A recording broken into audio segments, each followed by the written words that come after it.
I'll start. Um, my name is Michi, and my life is nothing like what I ever thought it would be. Um, Michi a couple years ago would have not even wrapped my mind around the fact that I've been able to do so much, no matter what I've faced, um, and that all happens to with stepping out of your comfort zone. Nothing, growth doesn't come about in places that you're accustomed to, right? You need to be stretched and you're molded and when you're placed into different environments. I recently traveled to Thailand by myself, and I would have never thought I'd been able to do that. For the last 2 years, I was going to school full time and going to work full time, and you're just always in the sense of routine, right? You're used to your 9 to 5, Monday through Friday. After work, I would close one computer, open another computer, and it was school, and it was just something very repetitive. And I wanted to do something for myself. I'm 25 years old. I got the world ahead of me, and I found this program to volunteer in Thailand. And backstory: 4 years ago, coming up in a couple weeks, my brother passed away. Something super unexpected, something that people don't prepare you for, something that you never really are ever prepared for. But just to think, even back then, those 4 years ago, I learned so much about myself, and God showed me how capable I am of doing things, and I took that to the heart into everything that I do, and I live by. And you're just so capable of so much. We are our worst enemy. And obviously you learn about yourself through, in good times you're obviously overfilled with joy and happiness, but when you're really going through something, you learn so much about yourself. And in those moments, there's so much strength that comes within being in these hard times. And so I took that to the heart, and I knew I was graduating December 2022, and I was like, okay, I can't do anything until I finish grad school. Graduated, and I was on my way to the other side of the world, just me, my 2 backpacks, and I did it. I flew to the other side of the world by myself, something that I never thought I could have ever done. A couple years ago, to run any errand, I felt like I needed to be with someone. But I feel within those moments of me doing things by myself, little by little, whether it's going to the beach or, the most minimal thing, learning to enjoy your own company. We live in a world where there's so much that's happening around you. So many things are fast paced, especially living in a city and living in Miami. But I think it's so important to just slow down and be in your own pace. We're all running this race, but we're all on our own lane, essentially. So you're running at your own speed, and the importance of not comparing yourself to the people to your left, to your right. There's so much going on, but that shift, that focus and being so in tune with yourself. Me traveling, I was whoa, this could go I don't know, I'm gonna have all these mixed emotions. I think I was just so overfilled with excitement and joy, because it's something that I had my heart set on, and I was I need to do this. So I left my job. Crazy, because you're leaving that stability. But I was you know what, God's got me. This is a dream of mine, and He's always been there for me, and I'm just gonna have the best time of my life. And I felt I grew so much. You're leaving your comfort zone, place that a country where you know the language. In your city, you have your group of friends, your family, things that you're so used to. But I think leaving to a country where you don't know the language, you don't know the people, the food is different, there's the culture is different, you're with strangers, but everybody is so different, and people are always coming together. The importance of community, I think no matter where you go, I feel that's something that you always carry.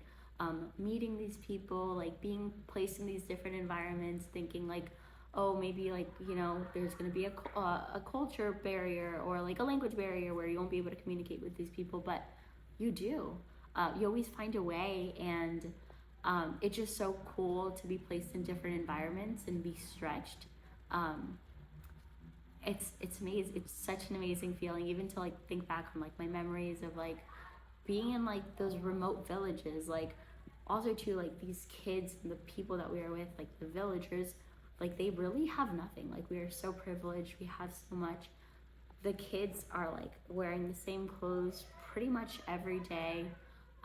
They don't have that many, resources of things. Like they're outside playing, they're having a blast, they're playing soccer, they're kicking your butt and like all these sports because they also don't have phones. They're not like, on their phones, on their screens, where something that we're so accustomed to just like pulling up our phone, like opening it up for no reason, like scrolling. Like these kids don't have that. Like they're outside, they're playing all day, and like they really make you look at life so differently, where you don't really need that much. You don't, like as long as you're healthy and you're breathing every day. Every day is such a gift. We have breath in our lungs, and sometimes we take that for granted. But to see these kids like playing in the dirt, like they're just like dirty because they toss themselves on the floor, and they're so happy, So getting away from those materialistic items and just, we have life, and we can make a difference in other people's lives, even just smiling at them or giving them a hug, speaking life into them. Like that's really what life is all about. And then life, for example, that's Thailand. Like everybody just living life, although they don't have as many resources.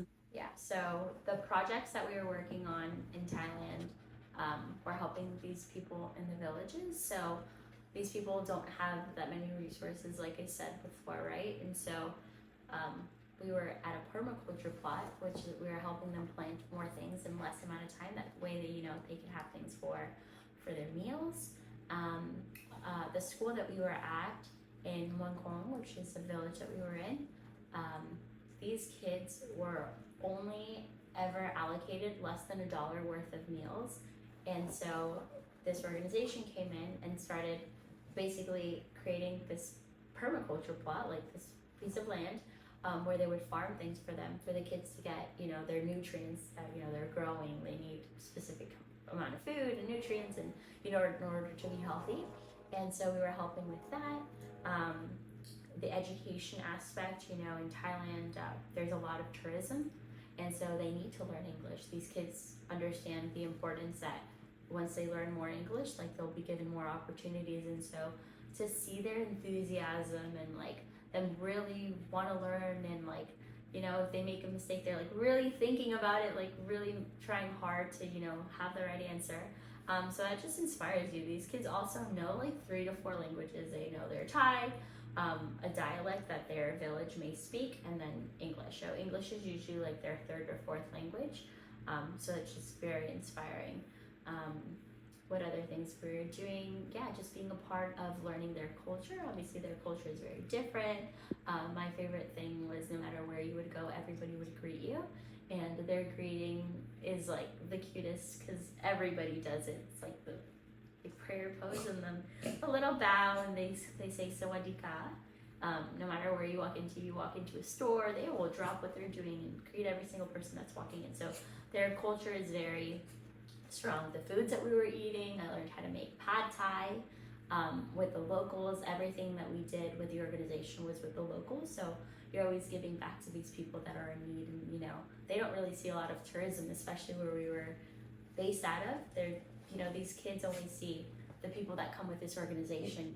People don't ever really go there. So it was nice to give back to those that really are in need. Other things that we did, we basically learned how to create bamboo rafts, which are their mode of transportation. So 2 of the guides that we had with our organization, P. Tony and P. Boca, they used to walk that same. We were in their village where they grew up, and then we went to the village where they went to school.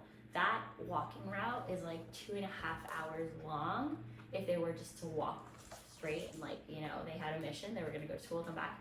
But when they wanted to play around and stuff, obviously it would take them a little longer. So I think just putting that into perspective, where we created the bamboo rafts and we literally were on a raft on the river, just, not a straight shot, but like just going down the river, and knowing that like there are kids that would walk to and from school every single day, and we were on a bamboo raft that we'd built. Like, that is crazy because we complain so much. I mean, everybody, right? Like being in a car, oh, there's traffic, or oh, I can't believe I'm not gonna make there on time, or you're just like running late or whatever. But you're in a car with AC, and there's things that we really take for granted. So that just like opens up your world. Also, too, a lot of people go to Thailand and they don't ever see that. They only go to like southern Thailand and see like all these beautiful islands, which, don't get me wrong, they're beautiful, but they're not really helping those people that are like, people from Thailand who are like literally living in the farm. Like, they don't ever really see that. They see like the pretty Instagrammable places. So it was nice to be a seed and like inspire and help these people who need it. So that was something that in my heart that I always wanted to do. And obviously with that came the sacrifice of, I'm gonna leave my job because I feel like this is what I need to do. I need to do it for myself and help these people. So that was an incredible opportunity that I had, and my adventure didn't stop there. From Thailand, I went to Hawaii. I had a job with an organization, with another nonprofit, and then I was trying to build my life there. And the crazy thing with Hawaii is that that's where my brother lived, and that's where my brother went to heaven. And so I always had this like fear of like, I don't want Hawaii to ever be a scary place where I feel like trauma and I'm just scared all the time and crying all the time. Like, I don't want that to ever, that was like always my prayer. Like, I don't want Hawaii to ever feel like a scary place. And it's actually the complete opposite. I feel like every time I'm in Hawaii, it's so peaceful. Like, I just sense like my brother there with me, like going to the places that we would go to, doing the things that we would do. And so that was so comforting for me. Also, too, this time around, like meeting people who have like no correlation to my brother. Like, I lived with my brother's best friend, his girlfriend, and another roommate, so I was practically living with family. But also, it was like up to me this time around to like make friends of my own as well. And I really wanted to take advantage of that, and I started going to a church over in Hawaii, in an area called Waimanalo, a church called THE, the House Established. And I always think about this one quote that Pastor John Termini talked about, and it always resonates with me, and I think about it all the time, and I say it all the time.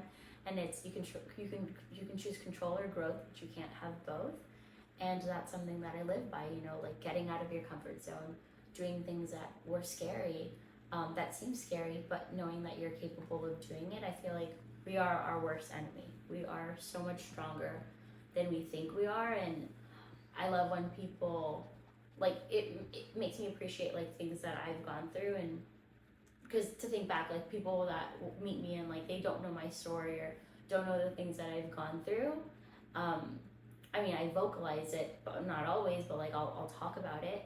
But having someone be like, hey, I never knew you went through this. Like, how did you do it? And I feel like it always starts with like getting out of your comfort zone and always having that like joy of the Lord that, we carry, that we don't even recognize that we have, but people see that in you. And sometimes, we don't give ourselves enough credit.